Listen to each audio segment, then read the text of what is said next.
Woods. And I'm Sarah DeBrick. Oh, Max, can you get that for me? I'm really nervous. Yeah, sure thing.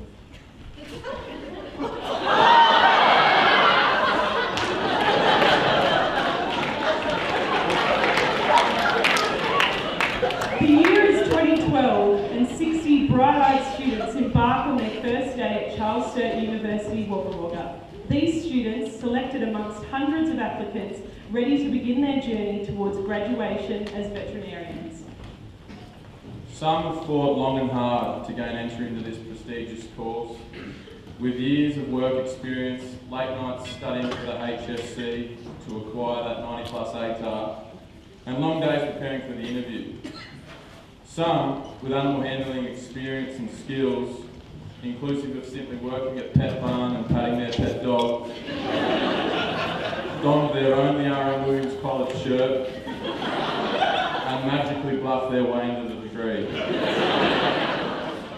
Fast forward 5 years and now we have 67 students preparing to start their final rotations and finish the last sprint on the road to graduation. Side note, if you're confused as to how 60 first-year students has become 67 in the space of 5 years, direct all your questions and queries to Stuart Lavelle, Amos Nichols and Jonathan Hipwell, just to name a few. A final note before we begin the formalities of this evening. For those of you who are a little soft-shelled and easily offended, the exits are clearly labelled on the easterly, westerly and northerly aspects of the building. Furthermore, all formal complaints can be placed in written form to our Chief Counsellor this evening, HR Mott. Next up we have the annual Vet Tribunal. Will the Honourable Glenn Edwards please take the stage? You are about to enter the courtroom. Glenn Edwards. The people are real. The cases are real. The rulings are final. This is Glenn Edwards. Order! Bring this tribunal to order. This being the 2016 Veterinary Tribunal for all do-badders, miscreants and all-time losers. We have a number of cases to discuss today and which will be judged by the jury over here. The first case being that against Kerry Lounsdale versus Spaker. Please bring the defendant forward.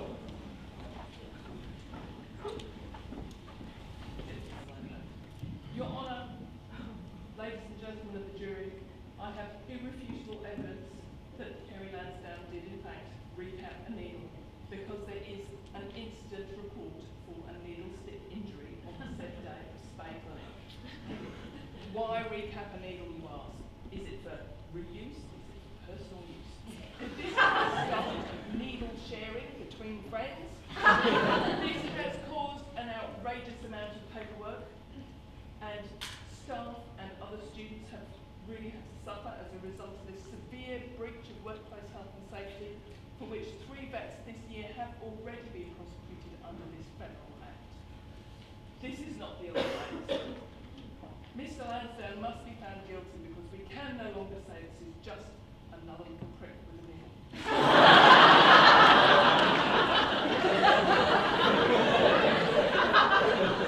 And for the defence? Your Honour, ladies and gentlemen of the jury, my client is not guilty. He is accused of a crime that is rarely prosecuted globally, universally even. General practitioners around the world do not get prosecuted for recapping a needle. Not only that, he was trying to save the school money by not wasting another needle and thousands of needles that go to waste because we can't recap them. I'd also like to bring to your attention the vet practice regulation, the code of conduct, where it says a practitioner must be up to date with current standards. And if the current standard amongst general practitioners is to recap needles, he is well within his right to do that. The defence rests. Members of the jury, you may now deliberate this case. Well, he's a turkey. Guilty! Guilty!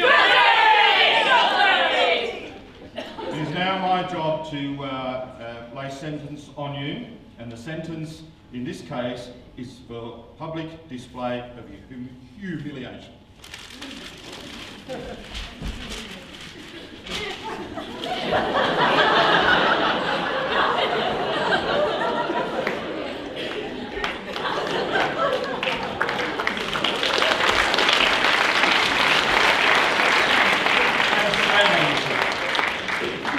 Case number 2 is a case brought against Felix Coates versus Spay Clinic once more. Bring the defendant forward. Your offence against the Spay Clinic, Mr. Coates, is that you used too many towels in recovery. Specifically, you are charged with, number 1, theft, number 2, misuse of school property, and number 3, misconduct resulting in degradation to animal welfare. How do you plead, sir? Guilty, Your Honour. Oh, good.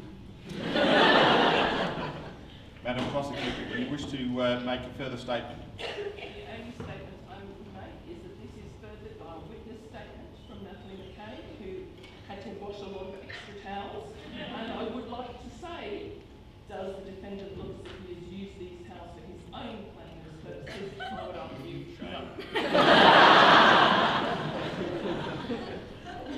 And for the defence, do you wish to make a statement? I do, Your Honour.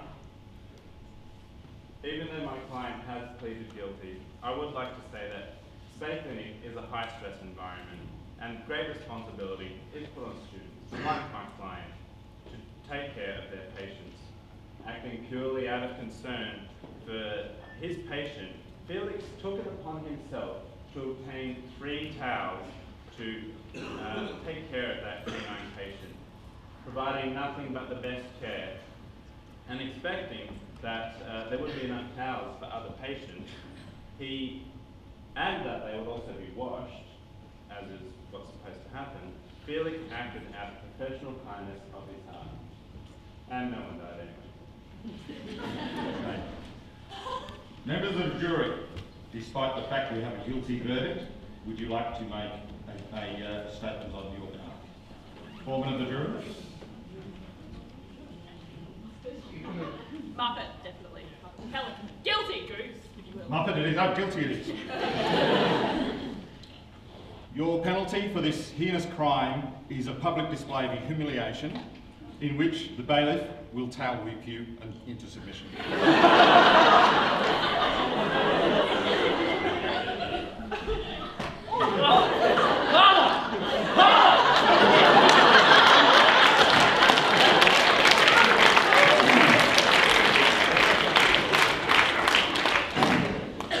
The third case for this evening is a heinous crime and is brought against Nikki Whitehouse and is versus the teaching surgeons of CSU. Bring the defendant forward. You've got the cute back and forth. We put those on. Your offence is offence against us all. Any self-respecting surgeon should know that you do not use medicine balms to cut suture material. So the charges specifically are misuse of school property, misconduct, and insubordination. How do you plead as if it makes a difference? Medicine balms. Oh. Guilty as charged, I think. Madam Prosecutor, please proceed. Medicine balms, for those of you who do not know, are designed to cut delicate tissue. That is something that does not frequently happen during student spay clinics. The student obviously does not know the ratio of handle length to blade length, therefore is not able to identify. Objection. Why? I just want Learn it, sir. to say. Medicine bound scissors are very expensive. They are a prized surgical instrument. Once blunted, suture material and skin cutting, they cannot one does not simply sharpen medicine bounds. I fear this may be indicative of a generalised trend towards surgery behaviour. What could be next? Failing to remove scalpel blades, throwing instruments, having tantrums? I find that we should, in the interest of public good, find this accused guilty. And of the defence? Your Honour, members of the jury, let me tell you about my client, Nikki. Nikki is nothing but professional and caring. Her every action in this case was a necessary act. Being in surgery, with the ligature that needed tying, she instinctively grasped the Metzenbaum scissors to cut the suture material in an act to speed the surgery and thus reduce the risk of anaesthetic death or damage. The time taken to grasp the appropriate scissors, which were all shoddy and second-rate anyway, would have been unreasonable and unnecessary. She could do the suture. She could have used some Valentine. Objection sustained. Well, I claim that my client was justified in her acts nonetheless. I doubt it, but we'll allow the jury to decide. She's a goose. Guilty! Guilty! She is hereby declared a guilty goose. Your sentence will be to treat 50 anal gland impactions at the BTH without gloves before your surgical rights are restored. Take her away.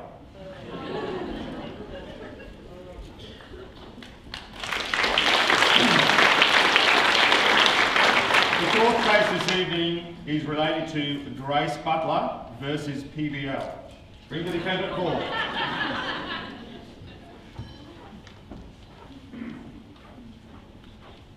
Ms. Butler, you are charged with copying and the distribution of the learning objectives from previous years. Specifically, you are charged with plagiarism, collusion, distribution of copyright works, and conduct unbecoming in the spirit of PBL. How do you plead? Not guilty. Oh, really? Yes. Madam Prosecutor, do proceed. I have no doubt that Miss Butler thought she may have been aiding herself and her classmates in distribution of the learning objectives. However, she has no idea of the tedium of plowing through resubmitted information that is recycled year after year from one student cohort to another. And what about the essence of PBL I put to you, the jury? The idea is that you should be able to maintain a state of self-realisation and know what you don't know.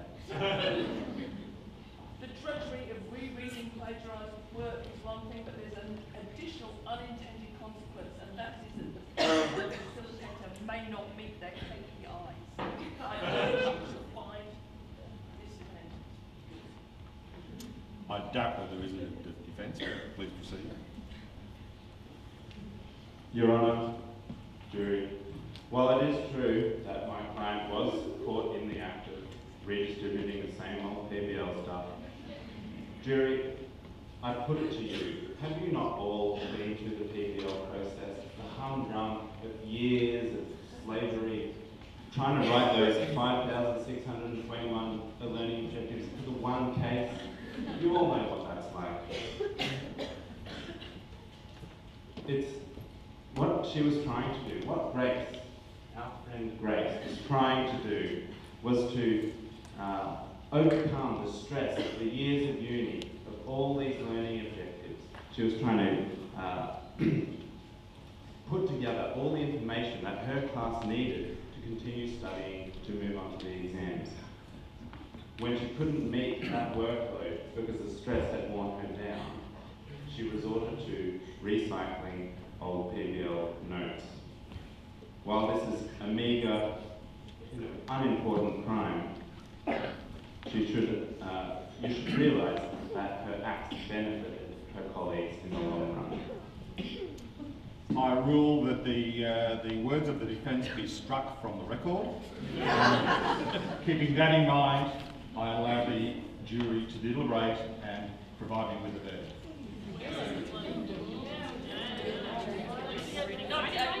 Guilty. Thank you, I'll pay later. Ms Butler, your sentence is to mark all Chems reports for the next semester as penance, and to serve this as a lesson in how obvious it is when a student hasn't done their own work. Take her away.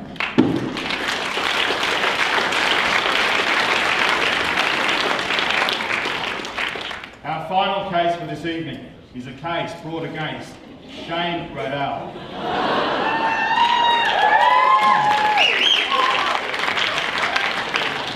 Versus the entire class of 2017.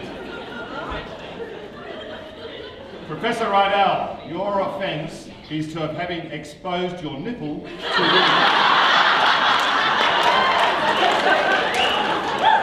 win an argument.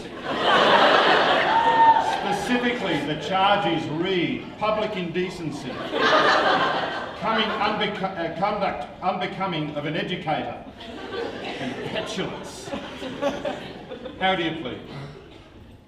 My gracious honour,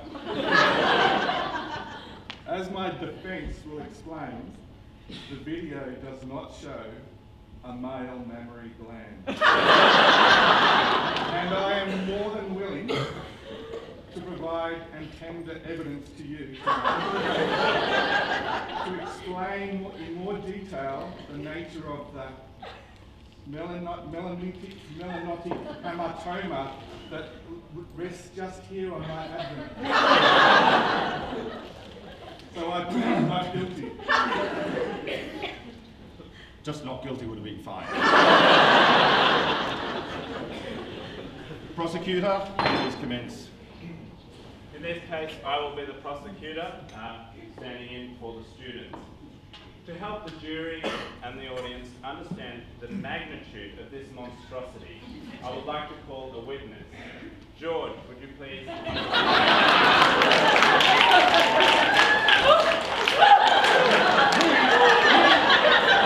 He was the only chick in the classroom. This is very hard for me, Dave. I haven't seen this man for a long time. George, would you please raise your left hand? Left. Down. Do you swear to tell the truth, the whole truth, and nothing but the truth, so God help you? So God help me. Could you please briefly describe what happened that fateful lecture? Oh, Dave, this takes me back. We were sitting together, working as a happy community of young, inspired veterinarian students, and as veterinary students are inclined to do, we were asking about whether or not whales had mammary glands if they were male, because of course it seems very unstreamlined to have mammary glands as a large marine mammal, and no evidence had been provided. When our lecturer decided that he would demonstrate to us the fact that all male mammals possess residual mammary glands. Not very residual in this case. Fully full. And he proceeded to open up his shirt and demonstrate the presence of the male mammary gland. Very disturbing. Further questions from Mr. Rana? Prosecution? Oh, defense.